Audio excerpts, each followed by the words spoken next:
Bienvenidos a Entre Libros, Mate y Café, porque la vida entre libros tiene muchas vidas, con Laura Estrada y Javier Estrada.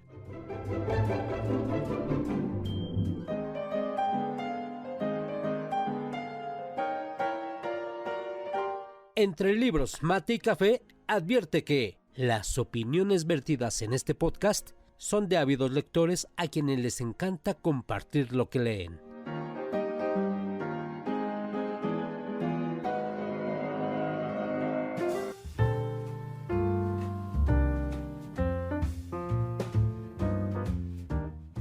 ¿Qué tal? Bienvenidos a Entre Libros, Mate y Café. Nuevamente estamos una semana más acompañándoles en lo que sea que estén haciendo. Si nos escuchan en la mañana y se están preparando para el trabajo, si nos escuchan en la tarde mientras están degustando algún delicioso platillo, o ya en la nochecita reposando ahí acompañados de un libro antes de dormir, donde sea que nos estén escuchando, les agradecemos muchísimo que estén con nosotros.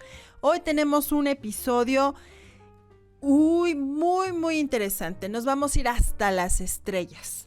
Pero antes de pasar al tema, les recuerdo que nos busquen en redes sociales como Entre Libros, Mate y Café, en Instagram y en Facebook. Y bueno, ya les tendremos una sorpresa por ahí en otra plataforma. Síganos, estén pendientes y visítenos para que nos dejen sus comentarios, nos dejen también sus sugerencias. El día de hoy nuevamente está aquí Javier. Bienvenido, Javier. Hola, qué gusto estar otra vez por acá. Encantado de la vida. Ok, qué bueno. Hoy, ¿de qué vamos a hablar, Javier? Cuéntanos, ¿qué tenemos para las personas que nos escuchan el día de hoy? Mira, fíjate que qué lindos los libros, las historias, los románticos, las tragedias, las policíacas. Pero ¿qué pasa cuando miramos hacia arriba? ¿Qué vemos? Las estrellas, el sol, la luna y el cosmos. Y entonces nos preguntamos, ¿de dónde venimos? ¿Cómo fue que estoy aquí constituyendo un planeta, una sociedad, hablando de libros, todo lo que ha creado la humanidad?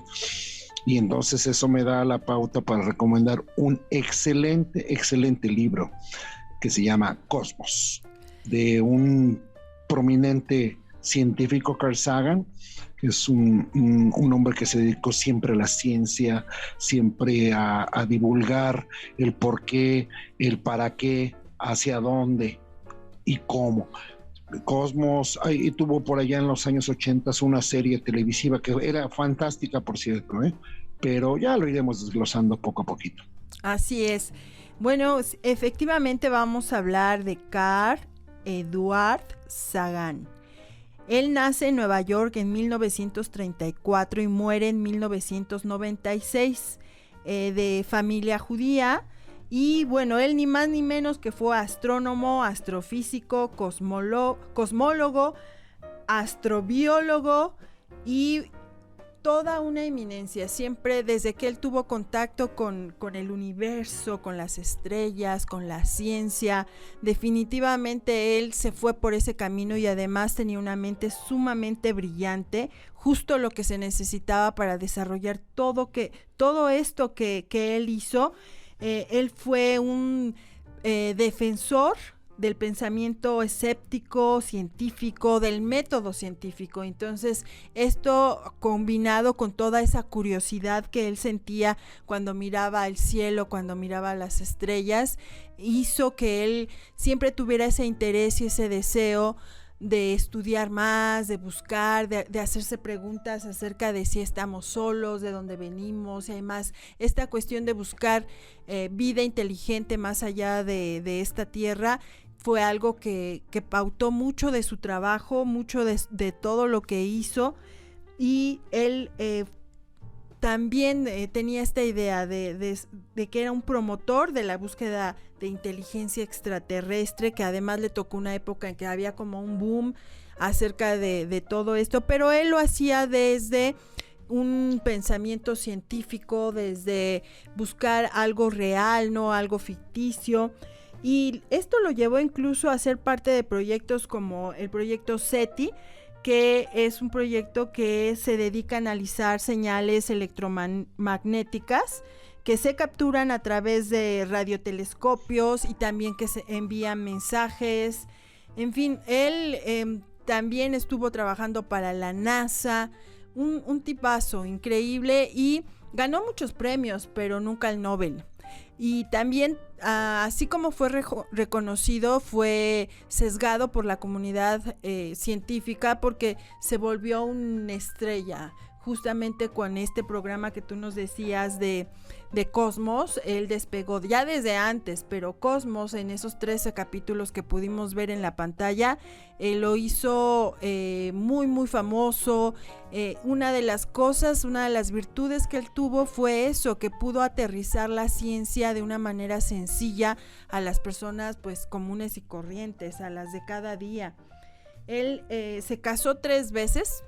Tuvo 3 esposas y bueno, además también ahí era muy selectivo con su primera esposa, Lynn, era bióloga y fue considerada una de las principales figuras en el campo de la evolución y el origen de las células, ni más ni menos.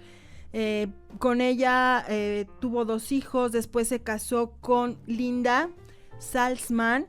Ella era escritora y guionista, y ella también fue muy importante en su vida. Y ya por último se casó con Andrew Yan, que era activista, escritora, productora especializada en producciones, sobre todo de cosmología, y era muy, muy popular. Entonces él siempre fue un personaje muy, muy inquieto. Tuvo 4 hijos en total. Y bueno, pues ya vamos a pasar a hablar de cada una de sus obras, Javier. No, bueno, qué tipo tan inteligente, ¿eh? Tenía ahí mezcladito todo para el éxito. Pero Carl Sagan, yo creo que como no un hombre de ciencia ortodoxo, yo creo que era un hombre de ciencia porque estaba bien cimentado, conocía bien la obra de Copérnico, de Kepler, todo la física que iba avanzando, la astronomía, el poder que tenían los telescopios para darnos información. Yo creo que supo manejar muy bien y tanto como profesional como de divulgación, que eso tiene más mérito, todo este tipo de cosas, ¿no? Lo decía al principio, cuando miramos al cielo no podemos imaginar la inmensidad de la magnitud del cosmos, ¿no? ¿Qué hay allá afuera? Hay polvo estelar, está toda esta energía cósmica de lo que nos nutrimos y para muestra un botón, tenemos nuestro sol que hace que crezcan nuestras plantas. Estas plantas alimentan a los herbívoros, algunos no los comemos, otros se los comen los carnívoros, pero genera el ciclo de la vida que es hasta hoy lo único que existe en este planeta. Yo no digo que en otro lugar no pueda existir, pero mientras no se compruebe lo contrario, somos una especie única y que ha ido caminando a través del tiempo. La Tierra tiene más de 4.200 millones de años y se dice fácil, pero es mucho tiempo, ¿no? El ser humano tiene tan poquito de existencia aquí, apenas 200, 400 mil años de existir como raza inteligente, entre comillas, que yo conozco unos que, de verdad ni siquiera son, pero lo valioso de todo esto es cómo nos muestra, y sobre todo la serie, inclusive el libro, ¿no? Porque el libro no es pesado, no es un libro técnico, científico, cómo nos muestra que hay una serie de cosas que han llevado a que existamos, ¿no? A que tengamos hoy, después de huir y de los primeros hombres esconderse en cuevas y hacer una fogata para que no se los comieran los lobos, hoy tenemos toda la tecnología al alcance, ¿no? Con la misma voz podemos encender una luz, un televisor, mandar un mensaje, pero ¿qué ha pasado durante todo ese tiempo, no? Y no solo en la vida del ser humano, ¿qué fue lo que pasó en la Tierra para que esto ocurriera, ¿no? Porque el hierro no salió de la nada. Todo tiene una explicación, y sobre todo hay un capítulo que a mí me encanta muchísimo, que es ese donde te narra, ¿no? Cómo la evolución humana desde aquellas células primitivas procariontas empiezan a dividir para formar un organismo más complejo, y estos organismos forman ya sistemas, etcétera, etcétera, hasta llegar a lo que hoy tenemos, ¿no? En el camino muchos fueron desapareciendo, pues porque el camino de la evolución es esto, ¿no? Lo que no tiene capacidad de subsistir, perecerá, no sé, si no se adaptan, están destinados a perderse. Claro.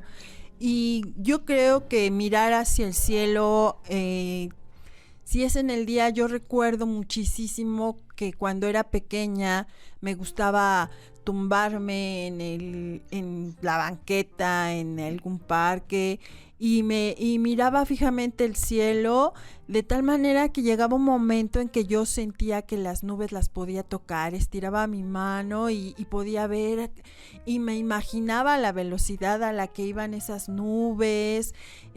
Alguna vez me pregunté qué se escuchará allá arriba, y pensaba que a lo mejor al chocar entre nube y nube se oía algo así como cuando hace corto la plancha de mamá.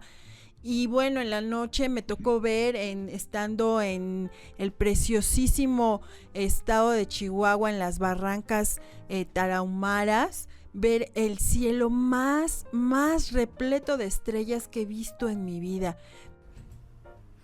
Y estando ahí en medio de toda esa naturaleza, observando ese cielo, uno se empieza a preguntar muchísimas cosas, desde cosas existenciales, científicas, filosóficas. Siempre mirar al cielo, esta bóveda celeste, parece que nos habla de alguna manera, nos invita a la reflexión, pero también se convierte en algo enigmático.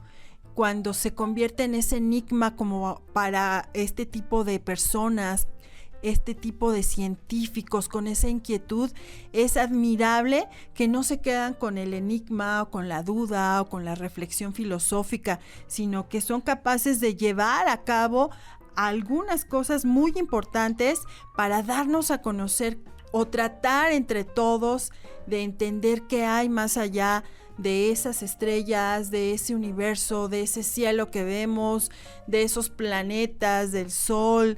En fin, creo que gente como él ha sido muy valiosa para nosotros. Y cómo olvidar esa serie increíble en los 80 de Cosmos. Creo que todos estábamos allí pendientes del nuevo capítulo, y era muy novedoso la forma en que él presentaba esta forma de hacer y de divulgar la ciencia, con pues un buen de avance tecnológico, porque tiene imágenes sensacionales, la voz que él tenía también, una voz muy pues con un tono muy varonil para mí. A mí se me hacía un tono de voz muy varonil. Como yo. Y ándale, algo así. Y creo que eso fue muy importante. Pasamos mucho tiempo viendo esto, y seguramente que algunas generaciones de los nuevos astrofísicos o gente que se está dedicando a esto, fue después de la divulgación que él hizo. En México, por ejemplo, pues muchos nos lanzamos al planetario Luis Enrique Erro, allá por el Politécnico. No sé si tú lo fuiste a ver, Javier. Uf, que sí, yo creo que fui 10 veces. Es que es una maravilla. Yo creo que la ciencia, la forma en que hace Carl Sagan esta serie y este libro, es una forma muy noble de compartir el conocimiento, de una forma sencilla, sin tener conceptos tan técnicos, ¿no? Que en este caso la astrofísica es muy compleja, y ese fue a lo mejor el error que para sus detractores cometió. La ciencia no es un culto, no es algo escondido. La ciencia es para todos. Y yo creo que pues envidiosos, porque la verdad es que sí le fue bien y se ganó una buena lana, y qué bueno, porque la verdad la serie lo valía. A todos los que todavía poseemos pues los discos de DVD, pues es una maravilla. Pero de verdad es una serie muy recomendable, sobre todo para aquellos que son muy visuales. Es muy recomendable lo que decías tú, ese manejo donde él camina y parece él va en una nave espacial surcando el universo y de pronto está en aquella tierra primitiva donde me hace acordar de otro libro de Alexander Oparin, El origen de la vida, donde se forman los coacervados, lo que se necesita para crear vida, crear una proteína, que esta proteína evolucione, etcétera, etcétera. Yo creo que Carl Sagan yo sí le he de agradecer mucho porque en aquellas épocas yo era muy ávido lector de las revistas de ciencia y tecnología del CONACYT, de la Recherche de Francia, de muchas revistas, y Carl Sagan para mí me enseñó que el conocimiento de la ciencia no debe de ser pesado, todo lo contrario, cuanto más divertido, más interesante se vuelve, y eso para las generaciones nuevas, yo os recomiendo mucho esta serie y este libro, de verdad es una forma tan motivante de preguntarse qué, cómo, cuándo, dónde, por qué, y eso lo hace muy valioso. Para mí Carl Sagan, yo no veía un evento tan crucial como Carl Sagan desde que se publicó la teoría de la relatividad de Einstein y los trabajos de Watson y Crick con la doble hélice de la ADN. Sí, y bueno, no solo está esta obra de este autor, también tenemos, él hizo El mundo y sus demonios, Los dragones del Edén, por el cual ganó un premio, el premio Pulitzer de no ficción, y también escribió Punta Azul Pálido y El cerebro de Broca. Son los principales de sus libros, porque aparte, bueno, escribió muchos artículos en muchas revistas. Mencionabas hace rato la revista de Mundo Científico, que sí, yo recuerdo que la comprábamos en las librerías del CONACYT, junto con Información Científica y Tecnológica. Creo que en nuestra generación ver a este programa, seguir a Sagan, despertó mucho el interés por la ciencia. Digo, no todos no podemos ser todólogos y algunos tal vez sí se fueron por ese camino, otros simplemente nos maravillamos y nos admiramos del trabajo que puede hacer los científicos. También, bueno, él recibió la medalla de la NASA al servicio público distinguido, y porque colaboró muchísimo con la NASA, estuvo muy involucrado en lo que fueron los lanzamientos.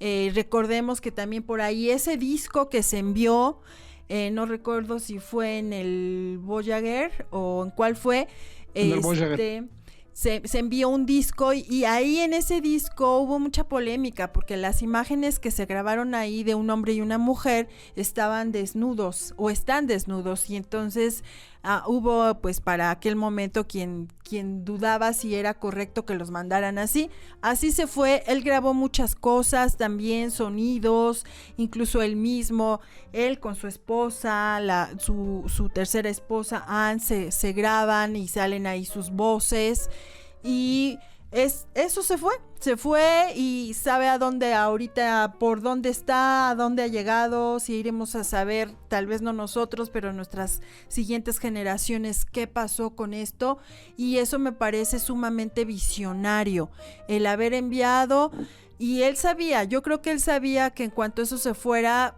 probablemente no iba a estar para cuando esto llegara a algún lugar o tal vez regresara. Sin embargo, sí, no le importó. Sí, o sea, eso que dices es impresionante, ¿no? Tener la visión de mandar una nave que te esté mandando información, no importa cuándo, los radiotelescopios eso tiene, ¿no? Mencionaste Los dragones del Edén, de verdad, aparte de Cosmos, lean ese libro, es una súper maravilla de divulgación científica, pero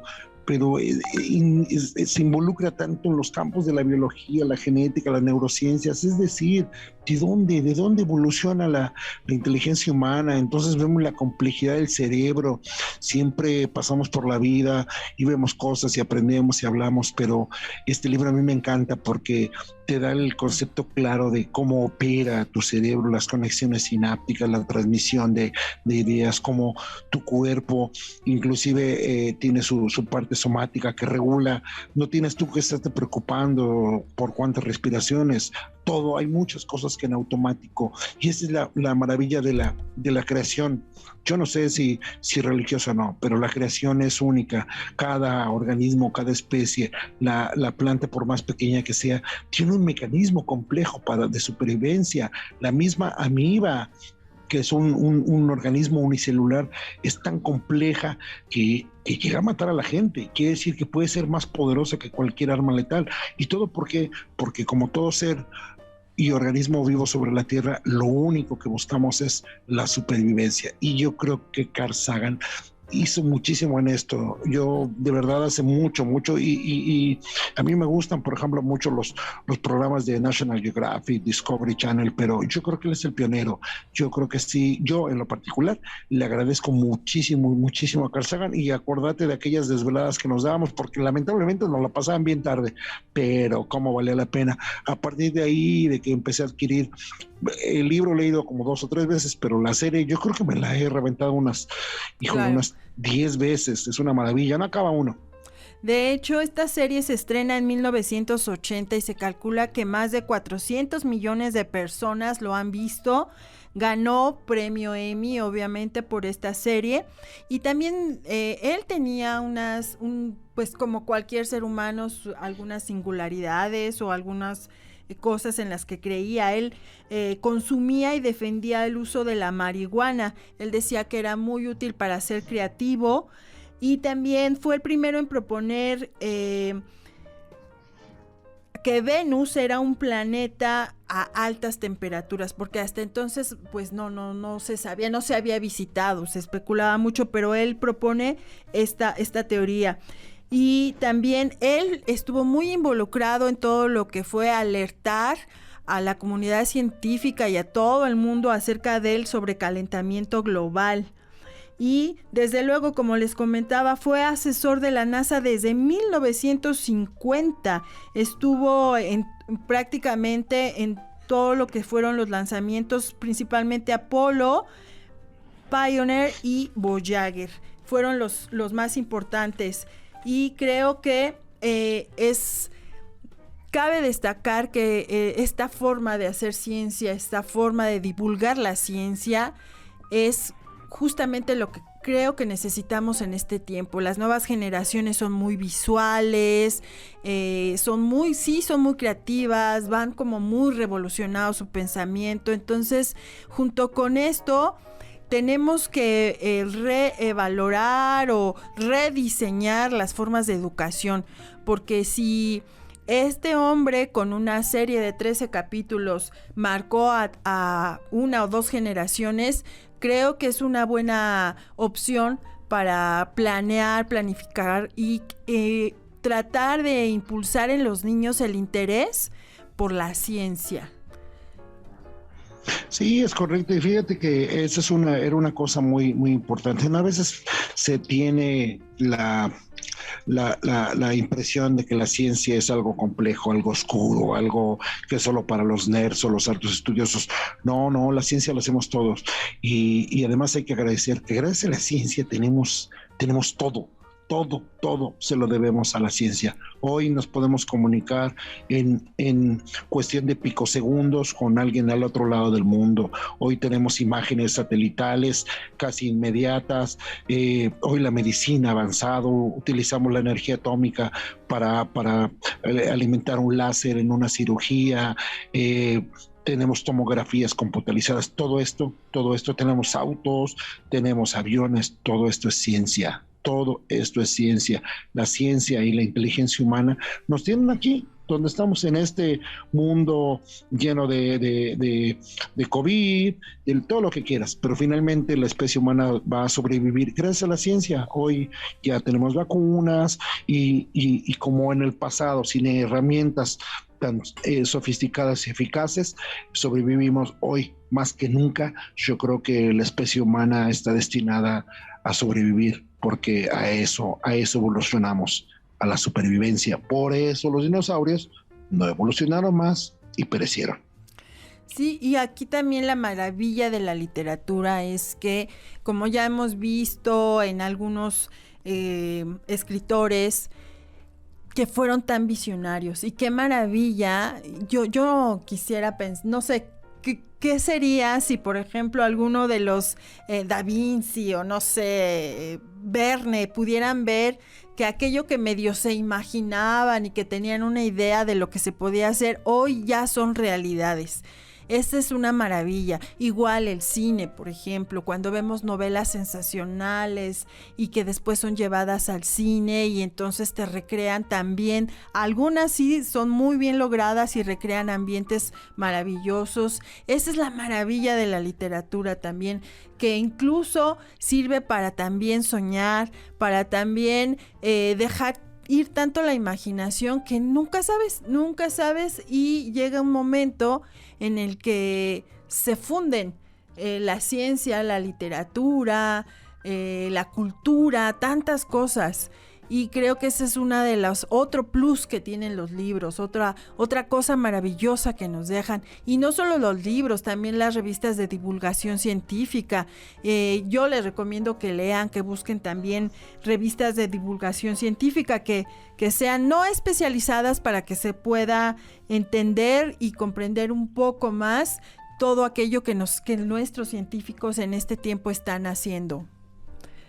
¿No crees, sí, Javier? Eso era fantástico. ¿Tú te acuerdas que teníamos una colección muy buena de revistas del CONACYT, las de ciencia y tecnología? Así es. Coleccionábamos la versión en español de la francesa. Bueno, ¿te acuerdas que en algún momento la compramos en francés, la de Recherche? Sí. Y Scientific American, esas eran nuestras fuentes así muy, muy buenas de ciencia, ¿no? Pero eran muy sencillas de leer, o sea, realmente no era el journal de medicina, eso, no. Después hubo, me acuerdo, en aquellas épocas, ya un poquito más en los 90, 2000, una serie de divulgación científica de una revista que no sé si todavía exista, una de unas pastas rojas que tiene una M, una U y una Y, y ahí salían un montón de muy buenos, pero muy buenos títulos de ciencia bien logrados. Inclusive ahí sale ahorita que me acuerdo, uno de Carl Sagan, La Conexión Cósmica. Ese libro era fantástico, El Pulgar del Panda, etcétera. Pero es cierto, la inteligencia, lo que ahora llevamos, lo hemos plasmado en las letras, lo hemos plasmado en las imágenes.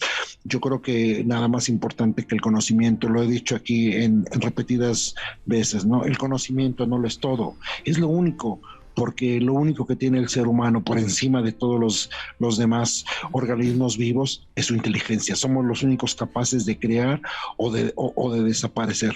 Inclusive a las especies más peligrosas o más grandes del planeta somos capaces de hacerlo.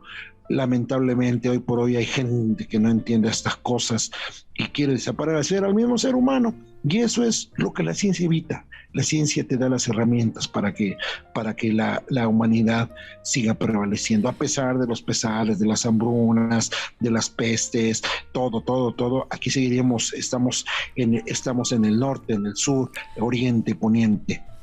Bueno, de hecho, también tiene la ciencia no tiene su lado oscuro, pero el uso que se hace de la ciencia sí.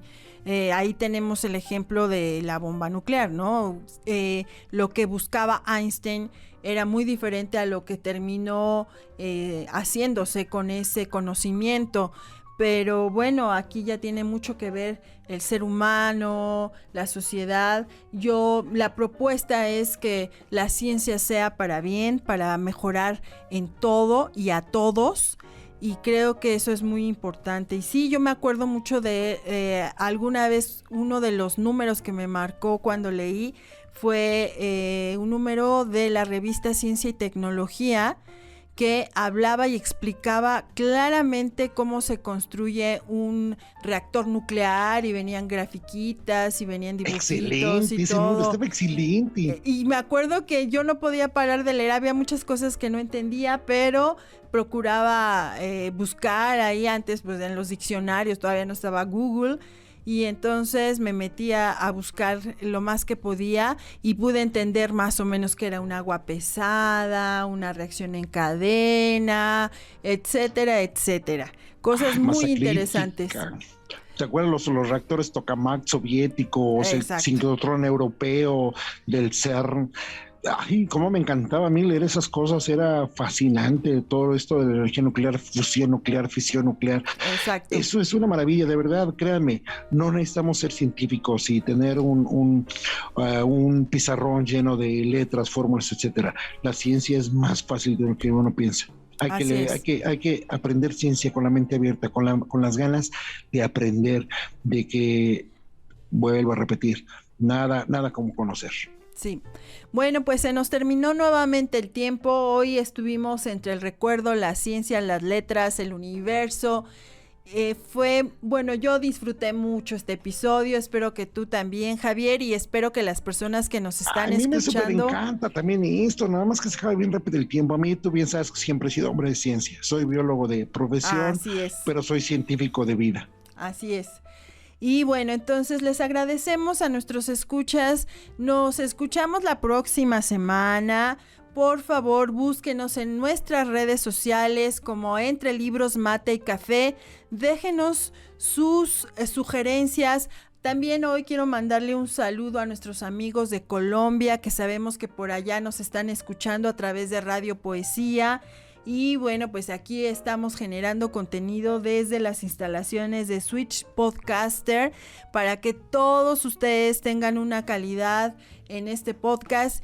Y bueno, pues es hora de despedirse. Yo les recuerdo que la vida entre libros tiene más vidas.